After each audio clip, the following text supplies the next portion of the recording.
Welcome to லக்ஷராஸ் kitchen.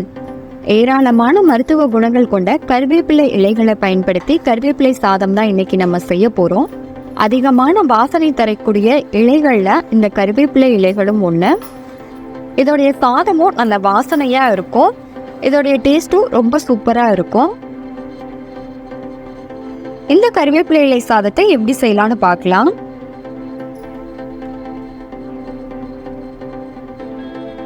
இது செய்யறதுக்காக ஸ்டவ்ல ஒரு பேனை வச்சுட்டு 2 கைப்பிடி அளவுக்கு நல்லா வாஷ் பண்ண கருவேப்பிலை இலைகளை சேர்த்துட்டு ட்ரை ரோஸ்ட் பண்ணிக்கலாம். ஆயில் எதுவும் சேர்க்க வேணாம்.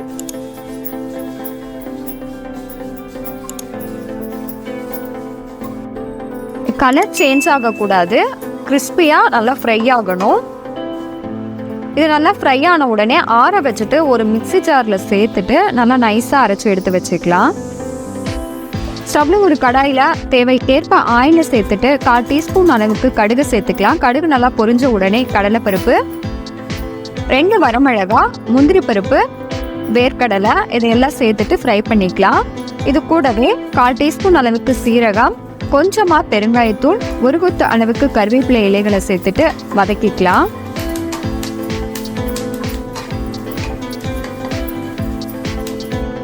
இப்போ இதில் 4-5 பல் பூண்டு, 2 பச்சை மிளகாய், 1 கைப்பிடி அளவுக்கு சின்ன வெங்காயத்தை கட் பண்ணி சேர்த்துட்டு நல்லா வதக்கிக்கலாம்.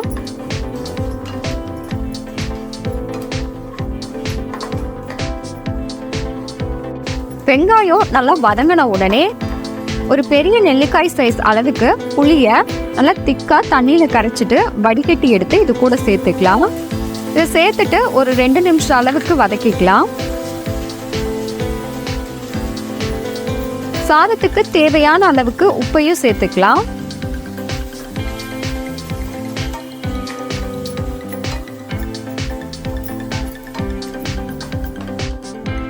இது நல்லா இந்த அளவு மிக்ஸ் ஆன உடனே இதுல நம்ம அரைச்சு வச்சிருக்கிற கருவேப்பிலை இலை பொடியை சேர்த்துட்டு 1 நிமிஷம் அளவுக்கு மிக்ஸ் பண்ணி விட்டுக்கலாம்.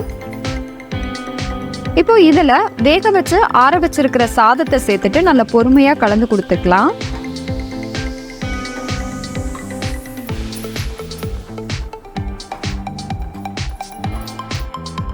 சாதம் நல்லா இந்த அளவு மிக்ஸ் ஆன உடனே 1/4 டீஸ்பூன் அளவுக்கு மிளகுத்தூள், 1 கைப்பிடி அளவுக்கு கொத்தமல்லி இலைகளை சேர்த்துட்டு கலந்து கொடுத்துக்கலாம்.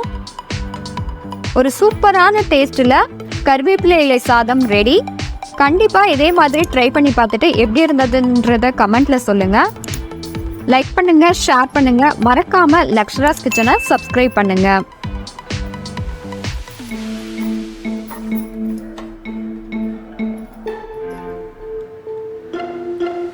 Thank you.